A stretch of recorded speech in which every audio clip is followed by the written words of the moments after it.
خوشی، جشن پایکوبی و جشن لبخند بر تمامتان مبارک باد.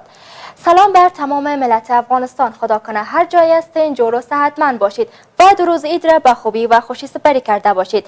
بیننده های عزیز، ما همواره در کوشش و تلاشی هستیم تا بهترین برنامه را تقدیمتان کنیم و امروز هم سوم عید است. ما با ویژه برنامه خوبالی در خدمت شما قرار گرفتیم. قسمی که میدانید بیننده های عزیز، من تنها نیستم، همکار خوبم شبنم جان نیز با ما هستن. شبنم جان سلام، خوب هستین؟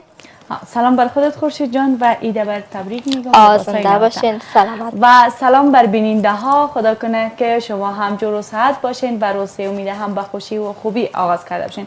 دوستای عزیز، دو روز عید که سپری کردین اونا هم یک روز خوب و خوش بوده باشه و توانسته باشین به قسم میلتون خواستتان پیش برده باشین. دوستای عزیز، امروز هم در برنامه ما و خورشید جان با شما هستیم. خدا کنه که شما هم با ما باشین و ما رو تنها نگذارین. 2 ساعت برنامه که ما مهمان خانه های شما هستیم، ما را همراهی بکنین. امروز مهمانای مختلف را دعوت کردیم دوستای عزیز، با اونا صحبت های خاص داشتیم و البته که از ایدهایشان خاطر پرسیدیم که عید چگونه آغاز میکنند و این عید متفاوت از ایدهای گذشتهشان بود یا خیر.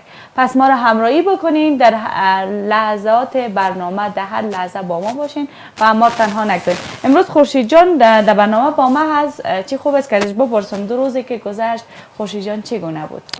تلویزیون بودیم، مصرف برنامه ها بودیم. خب بر ما خوب گذشت دیگه، نسبت به ایده دیگه خوب بود، چون همراه شما بودم، همراه همکارا بودم، خیلی عالی گذشت. بسیار خوب.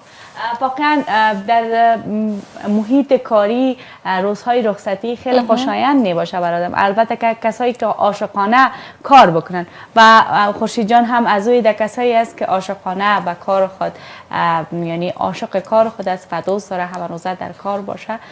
عید متفاوت از عیدهای دیگه برش بود. خب دوستای عزیز، زیاد حرف نمیزنیم، مهمانای ما آمدن، انشالله که با اونا هم صحبتای خود داشتیم، خود پرسیدیم که با دی چی آمادگی هایی گرفته و این 2 روز که گذشت چگونه گذشت.